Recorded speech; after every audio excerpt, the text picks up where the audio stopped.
News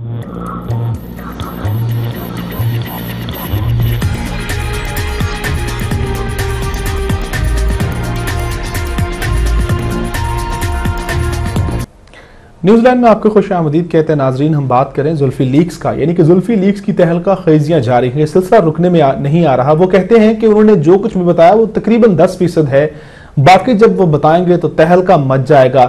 لیکن ابھی تک 10% سے تہلکہ اس صورت میں نظر نہیں آ رہا کہ حکومت نے ان کے بیانات کی تردید نہیں کی ہے تو تصدیق بھی نہیں کی.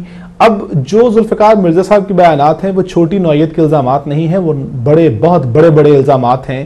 تو اب ان الزامات کے حوالے سے کیا ہونا چاہیے؟ کیا حکومت کوئی کمیشن بنائے گی، حکومت کوئی تحقیق تفتیش کرے گی، یا پھر ذوالفقار مرزا صاحب یوں ہی بیانات دیتے رہیں گے اور ان کے جو بیانات ہیں وہ صرف بیانات تک یا خبروں کی زینت بننے تک یا میڈیا ہیڈ لائنز تک محدود رہیں گے، یا پھر عملی طور پر اس پر کچھ ہو بھی پائے گا یا نہیں؟ اس حوالے سے ہم بات کرتے ہیں. ہمارے ساتھ شریک گفتگو ہیں سینئر تجزیہ کار جناب عبداللہ طارق سہیل صاحب.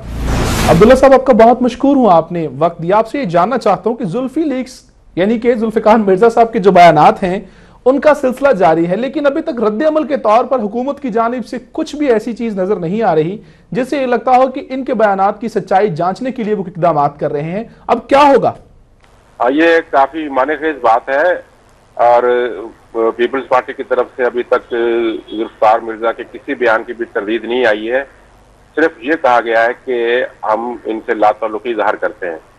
تو بین السطور گویا وہ ذوالفقار مرزا کے بیانات کی تصدیق کر رہے ہیں، ورنہ انہیں چاہیے تھا کہ اگر وہ متحدہ کو اتحادی سمجھتے ہیں تو ذوالفقار مرزا کے الزامات کی تردید کرتے اور ان کے خلاف کوئی ایکشن لیتے. لیکن انہوں نے ابھی تک ذوالفقار مرزا کے خلاف ایکشن نہیں لیا.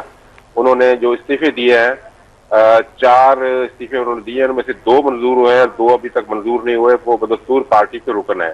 اس کا مطلب یہ ہے کہ ان کے الزامات کو پارٹی کے اندر خاموش پذیرائی حاصل ہے. ٹھیک، پارٹی کے اندر خاموش پذیرائی حاصل ہے. تو کیا آپ کے خیال میں پارٹی کے اندر کچھ اور بھی جو جیالے قسم کے لوگ ہیں وہ ذوالفقار مرزا کے ساتھ مل سکتے ہیں؟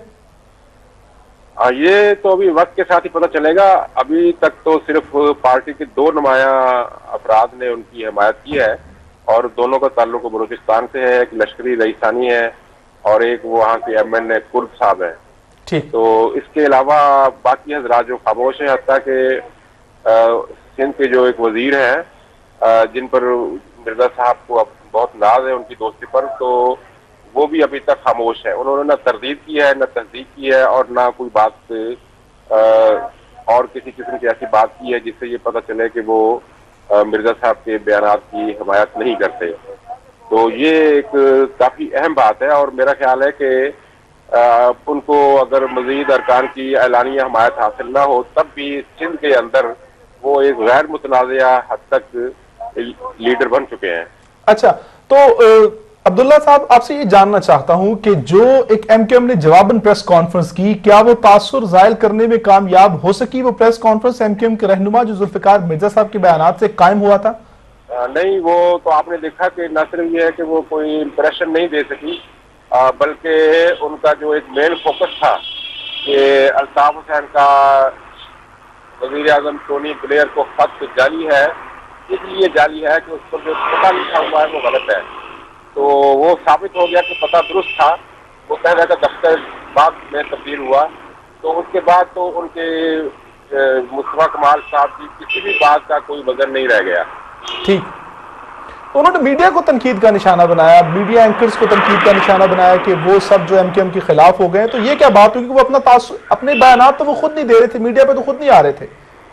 مجھے آپ کی آواز بالکل نہیں آئی. اچھا، میں آپ سے یہ پوچھ رہا ہوں عبداللہ طارق صاحب کہ انہوں نے میڈیا کو تنقید کا نشانہ بنایا ہے کہ انہوں نے MKM کا ساتھ نہیں دیا اس موقع پر. یہ ان کی تنقید اس لیے ٹھیک نہیں ہے کہ ذوالفقار مرزا صاحب جن دنوں مسلسل پریس کانفرنسیں کر رہے تھے یا بیانات دے رہے تھے تو ان دنوں متحدہ کی طرف سے کوئی جواب سامنے نہیں آیا. تو میڈیا تو جو بھی بولے گا اسے دکھاتا ہے. اب مصطفیٰ کمال صاحب بولے تو اس کو بھی انہوں نے میڈیا نے پوری طرح تفصیل سے دکھایا. اس کے بعد الطاف حسین نے جو صبح رابطہ کمیٹی سے خطاب کیا اس کی تفصیل بھی انہوں نے نشر کی. تو جو بولے گا میڈیا تو اس کو نشر کرے گا. ان دنوں متحدہ خود میدان سے غائب رہی اور اس کے بعد میڈیا پر یہ الزام لگانا کہ اس نے متحدہ کی کوریج نہیں دی، یہ ایک بے وزن بات ہے۔ اچھا عبداللہ طارق سہیل صاحب، سر دست جس طرح سے ذوالفقار مرزا صاحب کے بیانات کا سلسلہ جاری ہے، وہ کہتے ہیں کہ میں نے 10% دیا ہے، ابھی بہت کچھ باقی ہے جو تہلکہ مچا دے گا، تو کیا ہوگا؟ کیا جمہوریت کے لیے کوئی خطرہ ہے؟ کیونکہ کور کمانڈرز کانفرنس میں یہ صورتحال ڈسکس کی گئی ہے۔ جمہوریت کے لیے کوئی ویزیبل خطرہ تو نہیں ہے، لیکن یہاں پاکستان میں کسی وقت کچھ بھی ہو سکتا ہے۔ ماضی میں ہم نے دیکھا ہے کہ اچانک ہی کچھ نہ کچھ ہو جاتا ہے، اور لیکن اس کا یہ مطلب بھی نہیں ہے کہ اس مرتبہ بھی اچانک کچھ نہ کچھ ضرور ہوگا۔ میرا کہنے کا مطلب یہ ہے کہ بظاہر تو کوئی خطرہ نظر نہیں آتا ہے، لیکن یہ ہے کہ جمہوریت پر سے عوام کا اعتماد نہیں رہا ہے، اور جمہوریت بہتر کرنے میں بالکل ناکام رہی ہے، اور عوام کے مسائل اور ملک کو خطرات جو ہیں پہلے سے کہیں زیادہ بڑھ گئے ہیں۔ بہت شکریہ عبداللہ طارق سہیل صاحب، آپ نے وقت دیا، ہمارے ساتھ شروع کی گفتگو تھے سینئر تجزیہ کار جناب عبداللہ طارق سہیل جن سے ہم نے بات کی ہے۔ ان کا کہنا ہے کہ سر دست جمہوریت کے لیے کوئی خطرہ نظر نہیں آ رہا، لیکن عوام کا جمہوریت پر سے اعتماد اٹھتا جا رہا ہے، کیونکہ بدقسمتی سے ہم جمہوریت چاہتے ہیں اور جمہوریت کے ہم دعوے دار بھی ہیں، علمبردار بھی ہیں، اور جمہوریت کا تسلسل رہے گا تو ملک ترقی کرے گا۔ لیکن بعض اوقات یہ کہا جاتا ہے کہ بدترین جمہوریت بہترین آمریت سے بھی جو ہے وہ بہتر ہوتی ہے، جمہوریت کو پنپنا چاہیے۔ لیکن سوال یہ ہے کہ ماضی میں اب جتنے بھی لوگ جمہوریت کی باتیں کرتے ہیں، ماضی میں ان سب لوگوں نے کسی نہ کسی حوالے سے آمریت کا ساتھ دیا ہے، تو اب اگر آمریت کا ساتھ یہ خود دے رہے ہیں اور اب بظاہر آمریت کے لیے ایک دفعہ پھر دروازہ بھی کھولا جا رہا ہے، کیونکہ عملی طور پر کچھ بھی نہیں ہو رہا، کسی مجرم کو کیفر کردار تک پہنچانے کی کوشش نہیں کی جا رہی۔ کراچی کے حالات ہیں، آئی جی سنگھ صاحب کہتے ہیں کہ ان کے ہاتھ بندھے ہوئے ہیں، انہیں پراپرلی کام نہیں کرنے دیا جا رہا۔ وزیر داخلہ، سابق وزیر داخلہ سندھ ذوالفقار مرزا صاحب کہتے ہیں کہ انہیں پراپرلی کام نہیں کرنے دیا گیا۔ تو یہ جو مفاہمت ہے، یہ سلسلہ جو ہے کب تک جاری رہے گا؟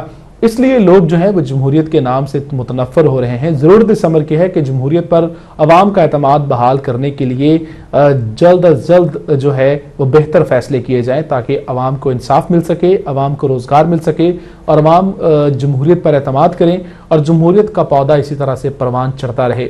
ماضی میں جن لوگوں نے آمریت کے لیے دروازہ کھولا ہے، ان لوگوں کو بھی جو ہے وہ سمجھ لینا چاہیے کہ جمہوریت ہی بہترین جو ہے وہ طرز سیاست ہے، اور جمہوریت کے مطابق ہمیں سیاست کرنی ہے۔ اب کیا ہوگا ذوالفقار مرزا صاحب کے بیانات کے حوالے سے، کیونکہ بظاہر حکومت نے ابھی تک کوئی خاص اقدامات نہیں کیے، تو ذوالفقار مرزا صاحب کے بیانات کی کیا حیثیت رہ جاتی ہے جب ذوالفقار مرزا صاحب اتنے تہلکہ خیز انکشافات کر رہے ہیں اور حکومت کچھ بھی نہیں کر رہی ہے، تو پھر کیا ہوگا؟ آج ہم اسی پر بات کریں، اس بریک کے بعد اس سلسلے کو آگے بڑھائیں گے، ہمارے ساتھ رہیے۔